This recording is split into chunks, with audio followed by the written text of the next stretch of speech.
नमस्कार, आप देख रहे हैं इंडिया टीवी। आपके साथ मैं हूं मीनाक्षी जोशी। पुतिन का न्यूक्लियर प्लान क्या एक्टिवेट हो गया, इस बड़े सवाल के साथ आज बुलेटिन की हम शुरुआत कर रहे हैं। रशिया और यूक्रेन में 3 साल से युद्ध चल रहा है, जो सीज फायर के दरवाजे तक पहुंच गया था। तुर्की की राजधानी इस्तांबुल में 2 देश शांति की तरफ आगे बढ़ सकते थे, लेकिन यूक्रेन के एक ऑपरेशन से पासा पलट चुका है। रशिया अब यूक्रेन से सूद समेत बदला लेने की तैयारी में है। ज़ेलेंस्की के सस्ते ड्रोन वाले अटैक पुतिन को इतने महंगे पड़ेंगे, ये दुनिया ने भी नहीं सोचा था। यूक्रेन के एक अटैक से रशिया के 30% स्ट्रैटेजिक एयरक्राफ्ट तबाह हो गए। ये तो तय है कि ये लड़ाई अब और घातक होगी। पुतिन का अगला कदम कितना भयंकर होगा?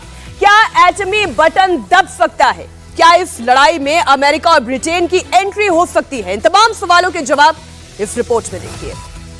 यूक्रेन पर हर तरफ से आग बरस रही है। पुतिन का भीषण बदला शुरू हो चुका है। ड्रोन अटैक के बदले क्या पुतिन पूरे यूक्रेन को मिट्टी में मिलाने का फैसला कर चुके हैं?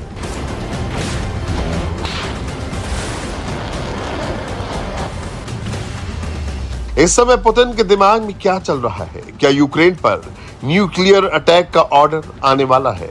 यूक्रेन और रूस के बीच सीज फायर पर बात क्यों नहीं बनी?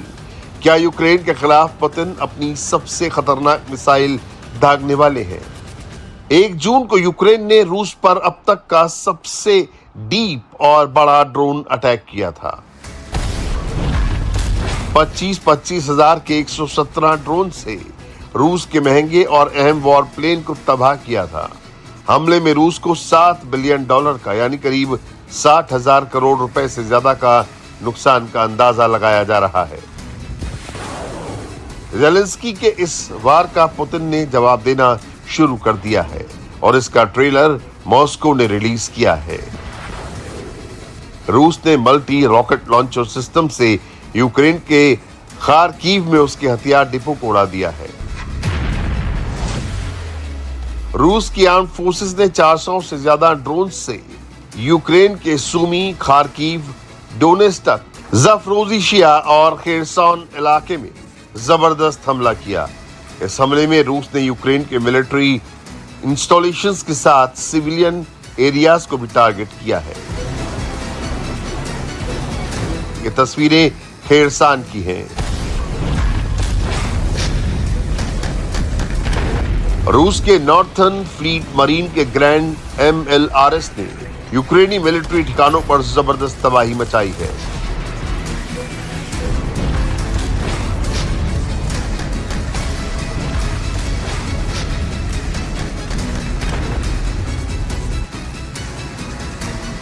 कुछ ऐसा ही मंजर साउथ डोनेट्स्क में भी दिखा। रूसी तोपों ने कोमार के पास यूक्रेन की पोजीशन को धुआं कर दिया। रूसी ड्रोन भी फुल एक्शन में है। खार्किव में यूक्रेन की ऑब्जर्वेशन पोस्ट तो सूमी में उसके हेवी बॉम्बर्ड ड्रोन्स के ठिकानों को तहस नहस कर दिया। क्रास्नोयार्स्क में भी रूसी फौज ने T-72B3M टैंक से यूक्रेन की UAV कमांड पोस्ट को उड़ा दिया है।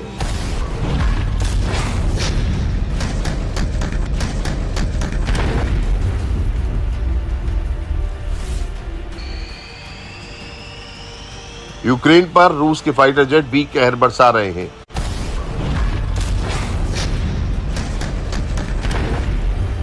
रूस के सुखोई 34 बॉम्बर्स ने वेस्टर्न यूक्रेन में मिलिट्री ट्रेनिंग इंस्टीट्यूट पर मिसाइल से अटैक किया। रशियन अटैक में यूक्रेन के 7 सैनिकों के मारे जाने का दावा किया जा रहा है। रूसी डिफेंस मिनिस्ट्री ने दावा किया कि उसने अपने वेस्टर्न रीजन में यूक्रेन के बड़े ड्रोन हमलों को नाकाम कर दिया है। सूमी और डोनेत्स्क इलाके में यूक्रेन के कई गांवों पर कब्जा कर लिया। ज़ापोरिज़िया इलाके में भी रूस की फौज आगे बढ़ रही है। रूस ने यूक्रेन के दूसरे सबसे बड़े शहर और इंडस्ट्रियल सेंटर खार्किव में 2 बैलिस्टिक मिसाइलें दागी। इनमें से एक मिसाइल एक स्कूल के पास गिरी और दूसरी बैलिस्टिक मिसाइल एक रेजिडेंशियल बिल्डिंग पर गिरी। यूक्रेन पर रूसी टैंक, मिसाइल और तोप उस समय कहर बरसा रहे थे जब इस्तांबुल में दोनों देशों के बीच शांति वार्ता चल रही थी, लेकिन अब ये शांति वार्ता खत्म हो चुकी है, सीज फायर पर बात नहीं बनी है।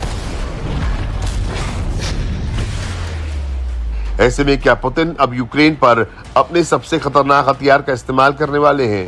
क्या पुतिन यूक्रेन पर RS-26 ओर्शेनिक मिसाइल दागने वाले हैं?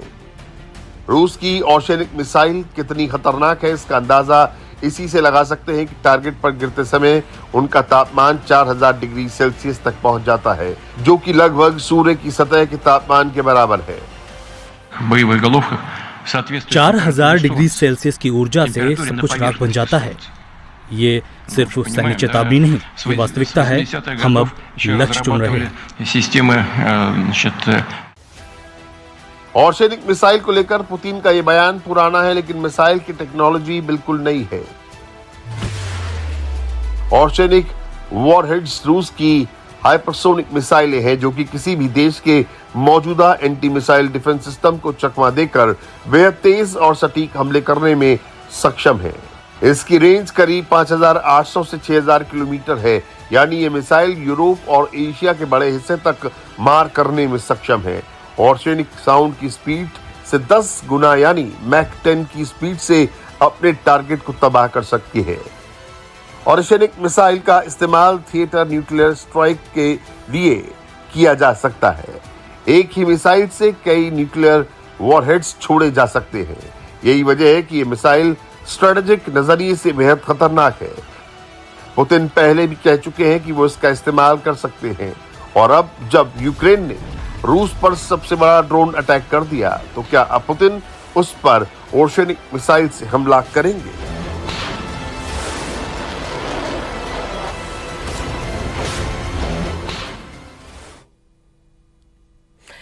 रशिया और यूक्रेन के बीच जंग बंदी की एक उम्मीद जरूर जगी थी। तुर्की में दोनों देशों का डेलीगेशन सीज फायर की बातचीत करने के लिए ही पहुंचा था, लेकिन जिस वक्त इस्तांबुल में शांति वार्ता चल रही थी, उसी वक्त रूस के अंदर ज़ेलेंस्की का ऑपरेशन स्पाइडर वेब चल रहा था। रूस के वॉरप्लेन्स को ड्रोन से तबाह किया जा रहा था। नतीजा यह रहा कि रशिया और यूक्रेन के बीच इस्तांबुल में चल रही सीज फायर की यह कोशिश फेल हो गई।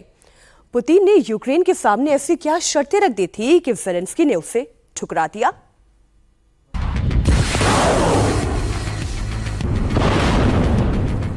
यूक्रेन युद्ध में हार की कगार पर है। बैटलग्राउंड में रूस की फौज पूरी तरह से हावी पड़ रही है।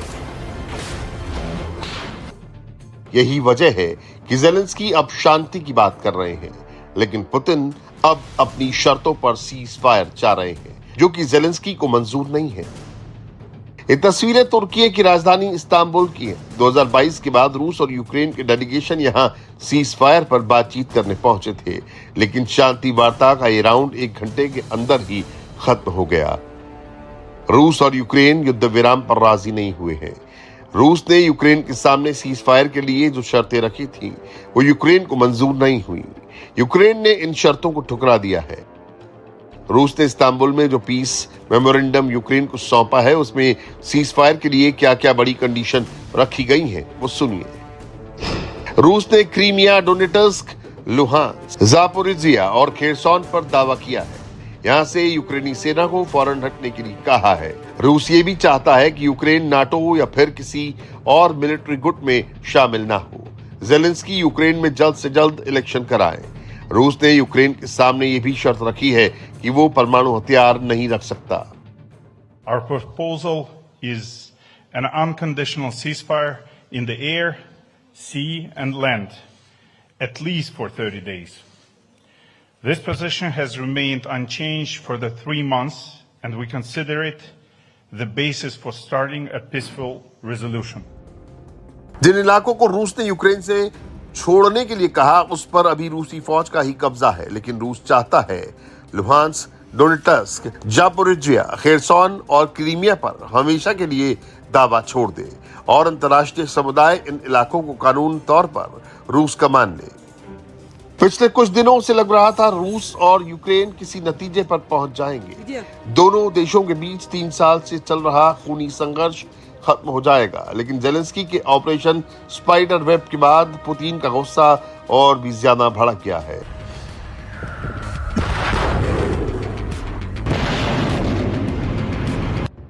हालांकि रूस वॉर जोन के कुछ चुनिंदा इलाकों में 2-3 दिन के लिए सीज फायर करने को राजी हो गया है। दोनों देश एक दूसरे को 6-6 हजार सैनिकों के शव लौटाने के लिए सहमत हो गए हैं। गंभीर रूप से घायल और बीमार युद्धबंदियों को छोड़ने के लिए भी राजी हो गए हैं। इसके अलावा 18 से 25 साल की उम्र के प्रिजनर्स ऑफ वॉर को छोड़ने पर भी रजामंदी बन गई है।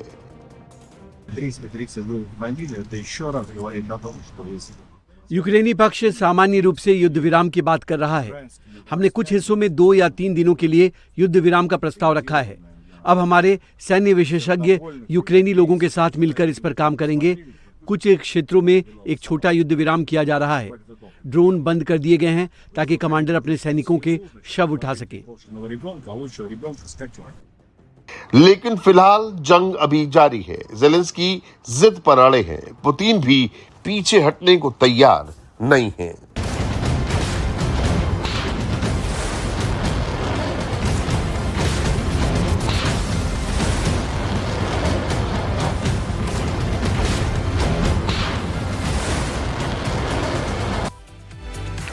अब सवाल ये उठता है कि जेलेंस्की क्या करेंगे। जेलेंस्की कैसे पुतिन को घेरेंगे?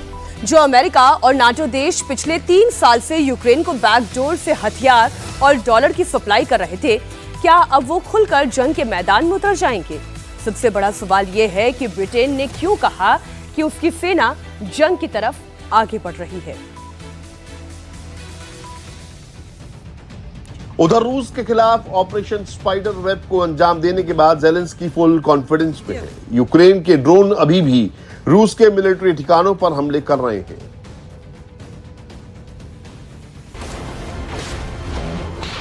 रूस पर यूक्रेन के अटैक की ये तस्वीरें उस वक्त की हैं जब इस्तांबुल में दोनों देशों के बीच शांति वार्ता चल रही थी। लेकिन पीस टॉक फेल होने के बाद दोनों तरफ से वार पलटवार और भीषण हो गया है। पुतिन के खिलाफ जेलेंस्की नए सिरे से नाटो देशों को एकजुट करने में जुट गए हैं। यूरोप के लिथुआनिया में हुई नाटो देशों के नेताओं की मीटिंग में जेलेंस्की भी पहुंचे थे। जेलेंस्की ने यहां जोर देकर कहा कि यूरोप और अमेरिका के पास रूस से बेहतर हथियार है। पुतिन पर दबाव डालने का यही सही समय है। Europe, together with America, has better weapons than Russia. We also have stronger tactical solutions. Our Operation Spiderweb yesterday proved that Russia must feel what its losses mean. That is what will push it toward diplomacy. And when Russia takes losses in this war, it's obvious to everyone that Ukraine is the one holding the line, not just for itself, but for all of Europe. Zelensky पीछे हटने के mood में नहीं है। Cease fire के लिए रूस की शर्तों को एक तरह का सरेंडर बता रहे हैं। कह रहे हैं कि पुतिन पर लगाम लगाने के लिए रूस पर और भी कई सैंक्शंस लगाना बेहद जरूरी है। Sanctions against Russia are necessary. It's important to seriously limit Russia's oil trade and its use of tankers. Sanctions, including secondary ones, tariffs and price caps, can work and push Russia toward peace.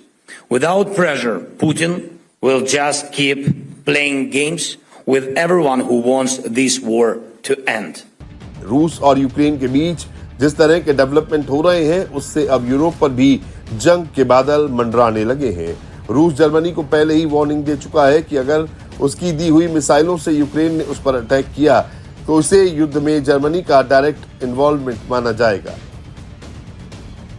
European देश रूस की nuclear capable मिसाइलों की range के बारे में अच्छे से जानते हैं। यही वजह है कि अब ब्रिटेन समेत दूसरे नाटो देशों ने तैयारी शुरू कर दी है। ब्रिटेन के प्रधानमंत्री ने अपनी फौज को युद्ध के लिए रेडी रहने का इशारा कर दिया है। First, we are moving to war fighting readiness as the central purpose of our armed forces.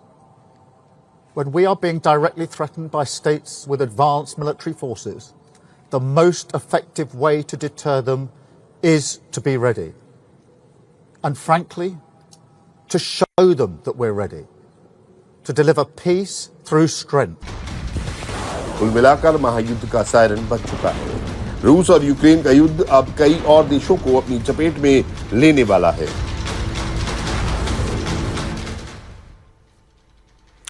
Ukraine के ड्रोन अटैक का जवाब पुतिन न्यूक्लियर बम से दे सकते हैं। इसे लेकर नाटो समेत पूरी दुनिया को टेंशन है। तो वहीं पाकिस्तान के कराची में जो आधी रात को हुआ, उसने शहबाज सरकार की पोल खोल दी है। पाकिस्तान की सबसे सुरक्षित कही जाने वाली कराची की जेल से 200 से ज्यादा कैदी फरार हो गए। सवाल ये उठ रहा है कि इसमें कितने खूंखार आतंकी भी फरार हुए हैं। कहीं जेल ब्रेक के नाम पर आतंकवादियों को भगाया तो नहीं गया? कहीं ऑपरेशन सिंदूर से बौखलाए मुनीर की आर्मी कोई बड़ी साजिश तो नहीं रच रही? पाकिस्तान में जेल ब्रेक, आतंकी भागे या भगाए गए?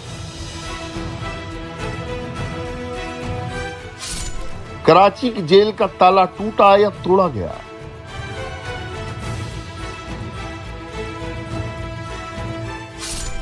कराची की जेल से भागे कैदी हाफिज मसूद के कितने आतंकी?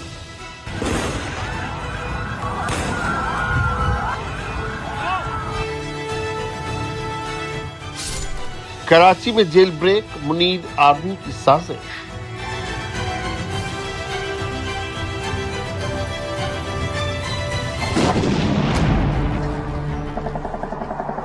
ऑपरेशन सिंदूर के बाद से पाकिस्तान की हालत बेहद खराब हो गई है।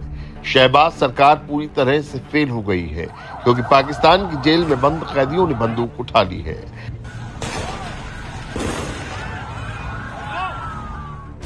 आधी रात को पाकिस्तान की कराची में जेल ब्रेक की वारदात हुई है। 200 से ज्यादा कैदी जेल तोड़कर फरार हो गए। जेल ब्रेक के बाद कराची की सड़कों पर कैदी सरेआम चलते दिखे। ना पुलिस दिखी ना प्रशासन। जेल तोड़कर भागे कैदी बता रहे हैं कि 200 से ज्यादा कैदी फरार हो गए। फरार होने वाले कैदियों की वीडियो शहरियों ने बनाई। जेल दौड़ के आ रहे हो? जेल सही है। जेल दौड़ के आ रहा है। 2.5 साल से जेल में, तो 2.5 साल से। जेल ब्रेक की ये पूरी वारदात कराची की मलीर जेल में हुई, जहां लश्कर और जैश के कई आतंकी बंद थे। बताया जा रहा है कि जेल से जो 216 कैदी भागे हैं, उसमें लश्कर चीफ। कराची का मलीर जेल काफी सेंसिटिव है, जहां कई हाई प्रोफाइल आतंकियों को रखा गया है। लेकिन जेल ब्रेक के बाद शहबाज की पुलिस ने चुप्पी साध रखी है कि कितने खुंखार आतंकी जेल से भागने में कामयाब रहे। जेल ब्रेक के दौरान कराची में जमकर फायरिंग हुई। आधी रात को पाकिस्तानी रेंजर्स को सड़कों पर उतरना पड़ा। जेल के पास हाईवे पर ट्रैफिक को बंद करा दिया गया। पुलिस और पाकिस्तानी रेंजर्स भागे कैदियों की तलाश कर रहे हैं।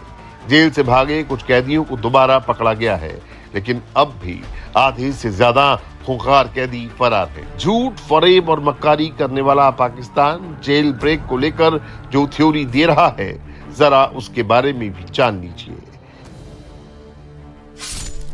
कराची जेल प्रशासन का दावा है कि भूकंप की वजह से जेल की दीवार को नुकसान पहुंचा, इसीलिए कैदियों को बैरक से बाहर सुरक्षित निकालकर गेट के पास लाया गया। इसी दौरान कैदी बेकाबू हो गए, जेल के अंदर तोड़फोड़ की और दीवार तोड़कर फरार हो गए। पाकिस्तान की जेल ब्रेक की भूकंप वाली थ्योरी लोगों के गले नहीं उतर रही है और इसकी पोल ये तस्वीर खोल रही है। उसी जेल के गेट की तस्वीर है जहां जेल ब्रेक हुई। देखिए, जेल का गेट खुला है, गेट कहीं से टूटा ही नहीं है। इससे यह अंदाजा लगाया जा सकता है कि जेल में बंद आतंकी और दूसरे कैदी दीवार फांद कर नहीं, बल्कि आसानी से इस जेल के गेट से फरार हुए।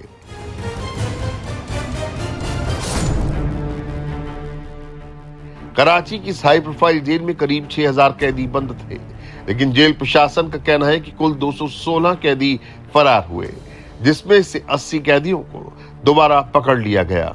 एक कैदी की मौत हो गई, जबकि अब भी 135 कैदी पुलिस की पकड़ से दूर हैं। ऐसे में सवाल ये उठ रहा है कि क्या ये मुनीर की आर्मी की साजिश है। सवाल इसलिए भी उठ रहा है कि जेल ब्रेक की टाइमिंग ही कुछ ऐसी है जेल ब्रेक से 27 दिन पहले भारतीय फौज ने ऑपरेशन सिंदूर के तहत पाकिस्तान में घुसकर 100 से ज्यादा आतंकियों को मिट्टी में मिला दिया। हाफिज सईद और अजहर मसूद का टेरर कैंप पूरी तरह तबाह हो चुका है। ऐसे में कहीं Pakistan army chief Munir jail break के जरिए हाफिज सईद और अजहर मसूद के कई खूंखार आतंकियों को आजाद तो नहीं कर रहा, लेकिन मुनीर शायद ये भूल गया है कि ये नया भारत है। नए भारत का न्यू नॉर्मल सेट कर दिया है। अगर आतंकी हमला हुआ तो फिर घर में घुसकर मारेंगे। अब बात करते हैं मॉनसून की। मॉनसून ने अपनी पहली बौछार में ही कहर बरपा दिया है। पूरा नॉर्थ ईस्ट सैलाब की चपेट में है। असम से लेकर अरुणाचल प्रदेश तक जल प्रलय जैसे हालात बने हुए हैं।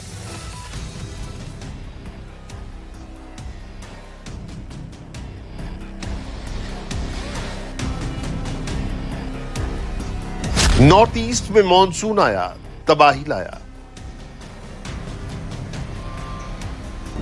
असम, मणिपुर, अरुणाचल, त्रिपुरा में जल प्रलय। सिक्किम में बरसे बादल, नॉर्थ बंगाल में आया सैलाब। कालिम्पोंग को डरा रही तीस्ता नदी। पूर्वोत्तर में मॉनसून का कहर टूट पड़ा है।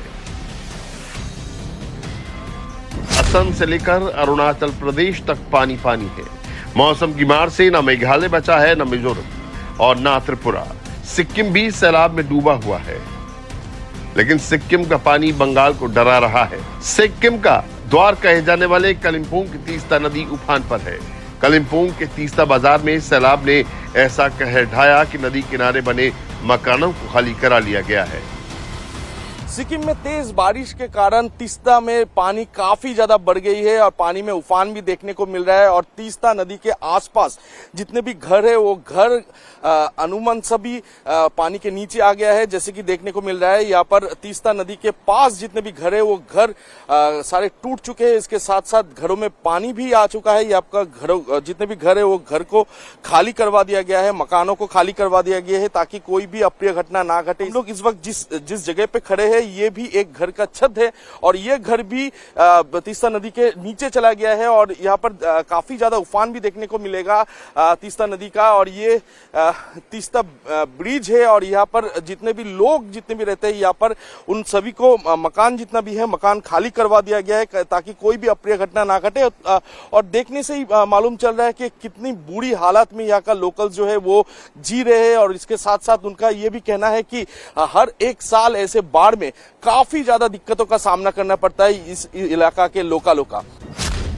कालिम्पोंग सिक्किम को दार्जिलिंग से जोड़ने वाला रूट पर है, इसीलिए स्ट्रेटेजिक रूप से काफी अहम है। अपनी सुंदरता की वजह से सैलानियों के आकर्षण का केंद्र भी है। फिलहाल तो इसकी खूबसूरती पर ग्रहण लगा है। सिक्किम में सैलाब के बाद तीस्ता नदी किस कदर उफान पर है इसकी गवाही नदी किनारे बने मकान दे रहे हैं। किसी मकान की दीवार टूट चुकी है तो किसी की खिड़की ढह चुकी है। सिक्किम में तेज बारिश के कारण तीस्ता नदी में काफी ज्यादा पानी भर चुका है और उसके लिए जैसे कि देखा जा रहा है तीस्ता बाजार के आसपास जितने भी घर है वो घर को खाली करवा दिया गया है क्योंकि यहाँ पर पानी घुस गया है घरों के अंदर। और घरों के अंदर पानी घुसने के कारण यहाँ पर फिलहाल तो कोई नहीं है। जितने भी लोकल्स थे वो यहाँ से शिफ्ट हो चुके हैं और जैसे कि देखा जा रहा है एक के बाद एक घर जो है घर के अंदर पानी घुस चुका है, घर टूट चुका है। तो डिजास्टर काफी ज्यादा मात्रा में हुई है, ये एकदम विजुअल से ये पता चल पा रहा है। तीस्ता नदी के किनारे बने मकान खाली हो चुके हैं। प्रशासन ने एहतियातन यहां रहने वाले सभी लोगों को सुरक्षित जगहों पर पहुंचा दिया है, लेकिन मकान के अंदर जाने पर तबाही का एहसास हो रहा है। जब सिक्किम से सैलाब का पानी इतनी हाहाकारी रफ्तार से आया कि घरों की छतों तक पहुंच गया, इसकी गवाही मकानों के पंखों पर लगी कीचड़ दे रही है। तीस्ता बाजार के पास हम लोग इस वक्त है और इस घर में भी पानी घुस गया था। जैसे कि देखा जा रहा है यहाँ पर पंखे को देखने से मालूम चलता है कि कितना दूर तक ये पानी घुसा हुआ था। क्या हालत हुआ दीदी आपका? अभी तो पानी थोड़ा सा चला गया है। आता है ना इधर पानी तो आता है ना। आता है, हम घर में बैठ नहीं सकता है। बेटा दूसरा घर में बैठता है, मैं दूसरा घर में बैठता है ना। मैं तो मेरा पति भी नहीं है, मैं रात में सो न सकता है, सो भी नहीं पा रहे, रो न पा रहे, या दूसरा घर में जाके सोता है। इस साल देश में मॉनसून ने समय से पहले ही दस्तक दे दी है। केरल के साथ ही नॉर्थ ईस्ट में भी मॉनसून ने समय से पहले ही एंट्री ले ली है। पश्चिम बंगाल के कई इलाके ऐसे हैं जो मॉनसून के इस कहर का सामना कर रहे हैं। कलिम्पोंग में एक तरफ तीस्ता नदी डरा रही है तो कई जगह लैंडस्लाइड होने के कारण सैलानी भी फंस गए हैं। सैलाब में कलिम्पोंग के तीस्ता नगर में करीब 40 मकानों को नुकसान पहुंचा है। लोग प्रशासन से मदद नहीं मिलने की शिकायत कर रहे हैं। दिक्कत तो सबको दिक्कत हो रहा है, ये सब गा रही है, सब नदी बढ़ रहा है। अब बारिश का सीजन हो गया, ठीक है, बारिश का सीजन हो गया। घरों में कितना डिजास्टर आया है? तो कितना बहुत है ना, इधर में तो बहुत है। वो उधर में बाजार का सामने उधर वो बस्ती ले गया 2023 में अक्टूबर 4 तारीख, ठीक है, इधर सब ले गया है। ये इधर में घर था, सब इधर में सब चला गया। कितना सारा घर टूट गया यहाँ पर? यहाँ इधर में कितना है 46। कलिम्पोंग में सैलाब के कारण सड़कें बंद हैं, जगह जगह लैंडस्लाइड हुई है। यहाँ घूमने आए सैलानी फंसे हुए हैं। हम लोग इस वक्त है मेली पे, कालिम्पोंग डिस्ट्रिक्ट का मेली, और मेली में जैसे कि देखा जा रहा है यहाँ पर तीस्ता नदी काफी ज्यादा बहाव यहाँ पर नजर आ रहा है, और इसके बाजू में जो जितने भी घर है, घर के ऊपर भी नुकसान हुआ है काफी ज्यादा। और इसके साथ साथ तीस्ता जो बाजार है, तीस्ता बाजार के सामने भी काफी ज्यादा नुकसान हुए हैं। कई सारे घर वहां पर टूट चुका है। और ये जो रास्ता है, ये रास्ता मैं दिखाने की कोशिश करूंगा। ये रास्ता सीधा जाके आगे सिक्किम को जोड़ते है। यहाँ से लगभग 15 किलोमीटर दूरी पर चेक पोस्ट है और उसी जगह से सिक्किम को जोड़ा जाता है। क्या हालत है, क्या हालत है? हालत तो अभी देखिए आपको दिखाई दे रहा है, इतना बुरा हालत है यहाँ का। यहाँ देखिए नेशनल हाईवे है, एक भी अच्छा रास्ता भी अच्छा नहीं है। और 2023 में जो फ्लड हुआ था उसके वजह से तीस्ता से लेके रंफू तक, सिक्किम तक पूरा यहाँ का जितना भी बसोबास करने वाला, नदी के सामने बैठने वाला घर वगैरह था, सब टूटा। कितना जान माल का वो हो गया, उसका तो काउंट ही नहीं है। घूमने के लिए आए थे लोग, घूमने के लिए आए। हालत है, क्या है हालत? देखे आप लोग? हालत तो देख रहे हैं, जैसे सर ने बताया अभी, तो देख रहे हैं कि हालत तो बुरा लग रहा है। देख के हम लोग को डर लग रहा है, भाई कैसे रह रहे हैं यहाँ के लोग। तो कहीं ना कहीं सिस्टम को थोड़ा सुधारना पड़ेगा, है ना। आप लोग कहाँ गए थे? हम लोग गए थे सिक्किम, गए थे गैंगटॉक गया था। अच्छा। और फिर हम लोग गए वहाँ नथुला बॉर्डर तक भी घूमने गए थे। तो क्या आप लोग को सिक्किम गवर्नमेंट की तरफ से क्या कहा गया कि आप लोग नीचे आ जाइए? नहीं, कहा नहीं क्या, मतलब वहाँ पे तो गए तो कैसा है हालत? तो अभी तो उधर जैसे हम लोग तो घूमने के लिए आए हैं, वहाँ पे तभी कोई ऐसा बर्फ भाई नहीं, तो ऐसे ही गए, पूरा थोड़ा एंजॉय किया हम लोग, घूमे वहाँ पे। और देखा जा रहा है कि यहाँ पर जो लोकल्स है उनका ये कहना है कि फिलहाल जो हालत है, तीस्ता नदी काफी खतरे से ऊपर से बह रहे हैं, और इसके कारण जो है लोकल जो घर है वो घर काफी ज्यादा नीचे चला गया है। जान माल के भी काफी ज्यादा क्षति हुई है। फिलहाल लोग कुदरत के आगे मजबूर हैं और असहाय नजर आ रहे हैं। उन्हें उम्मीद है कि सिक्किम में जल्द से जल्द मौसम सामान्य होगा और उनकी जिंदगी पटरी पर दोबारा लौटेगी। 5 जून को विश्व पर्यावरण दिवस है। पर्यावरण संतुलन को लेकर दुनिया भर में चर्चा होगी, लेकिन इस बार 5 जून को एक और वजह से बड़ा खास दिन है। अयोध्या में राम दरबार की प्राण प्रतिष्ठा है और इसके लिए राम नगरी अयोध्या एक बार फिर से सज धज कर तैयार है। सरयू से लेकर राम मंदिर तक महोत्सव का माहौल है। रामलला तो विराज चुके हैं, अब मर्यादा पुरुषोत्तम श्री राम का आगमन हो रहा है। बस लोगों को 5 जून का इंतजार है।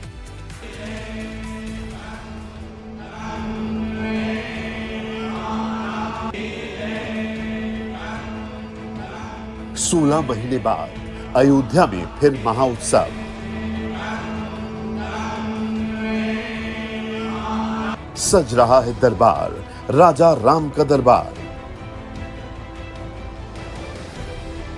5 जून को दरबार में विराजेंगे राजा राम।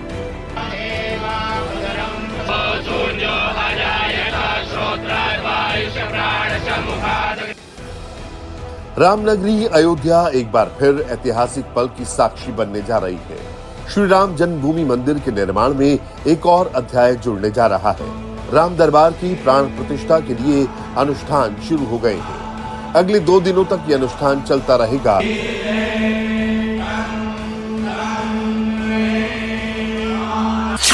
और 5 जून को अभिजीत मुहूर्त में भगवान श्री राम अपने दरबार में विराजमान होंगे। प्रभु श्री राम का ये दरबार राम मंदिर के फर्स्ट फ्लोर पर है। दरबार में माता सीता और परम भक्त हनुमान के अलावा प्रभु श्री राम के चारों भाइयों की भी प्रतिमा लगी हुई है। अयोध्या में एक बार फिर उत्सव का माहौल है, प्राण प्रतिष्ठा होने वाली है। 2024 में भी भगवान राम की मूर्ति की प्राण प्रतिष्ठा हुई थी, लेकिन वो बालक रूप में भगवान राम थे। अब राजा राम के रूप में यहाँ प्राण प्रतिष्ठा होगी। पहला जो फ्लोर है मंदिर का, उसमें राम दरबार सजने की तैयारी पूरी है। अनुष्ठान यहाँ पर किया जा रहा है। वही देखने आए हैं, जब रामलला जब विराजमान हुए तब भी हम लोग आए थे और अभी भी सुना है तो हम इसीलिए आए हैं यहाँ पे। अच्छा, पहले कभी आए अयोध्या? नहीं, फर्स्ट टाइम है। तो दर्शन का मन है? बिल्कुल, राम जन्मभूमि, राम जी का दर्शन तो एकदम बनता है ना। अब तो राम दरबार भी सजने वाला है, उसी का वेट है, वही दर्शन करेंगे अच्छे से एकदम। ये मूर्तियां जयपुर में बनाई गई हैं, सफेद मार्बल, मकराना मार्बल की हैं और इनकी प्राण प्रतिष्ठा के जो अनुष्ठान है वो अंदर मंदिर में शुरू हो चुके हैं। राम दरबार में जो मूर्तियां हैं उनकी प्राण प्रतिष्ठा होगी और जो परकोटा के 6 मंदिर हैं उसमें भी मूर्तियों की प्राण प्रतिष्ठा होगी। तो अंदर यहाँ से सीधे जाके जो राम मंदिर है वहाँ इस समय मंत्रोच्चार हो रहा है और 5 तारीख को शुभ लगन में ये मूर्तियों की स्थापना की जाएगी। राम दरबार के साथ 7 मंदिरों में स्थापित मूर्तियों की भी प्राण प्रतिष्ठा होगी, जिसमें परकोटा के उत्तर पूर्व दिशा यानी ईशान कोण पर शिवलिंग, दक्षिण पूर्व दिशा यानी अग्निकोण में प्रथम पूज्य श्री गणेश, दक्षिणी भुजा के मध्य में महाबली हनुमान, दक्षिण पश्चिम दिशा यानी नैऋत्य कोण में सूर्यदेव, उत्तर पश्चिम दिशा यानी वायव्य कोण में मां भगवती, उत्तरी भुजा के मध्य में अन्नपूर्णा माता के विग्रह की प्राण प्रतिष्ठा होगी। श्री राम जन्मभूमि पर प्रथम तल पर राम दरबार, परकोटा के 6 मंदिर, शिवलिंग, गणपति, हनुमान जी, सूर्य, भगवती और अन्नपूर्णा और साथ ही साथ शेषावतार, 8 मंदिरों की प्राण प्रतिष्ठा।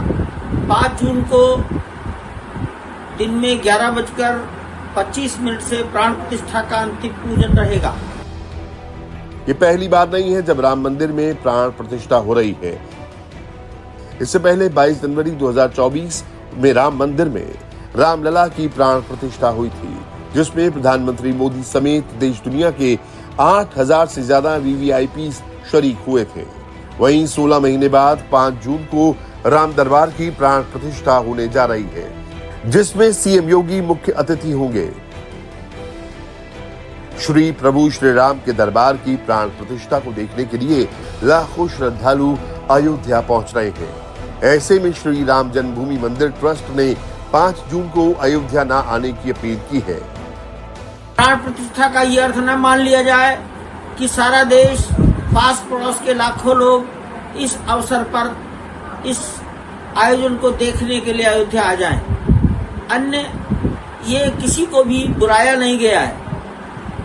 बड़ा कार्यक्रम करना मौसम के कारण संभव नहीं है। आप जैसे अपनी परिस्थिति के अनुसार दर्शन करने आते हैं वैसे ही आएं।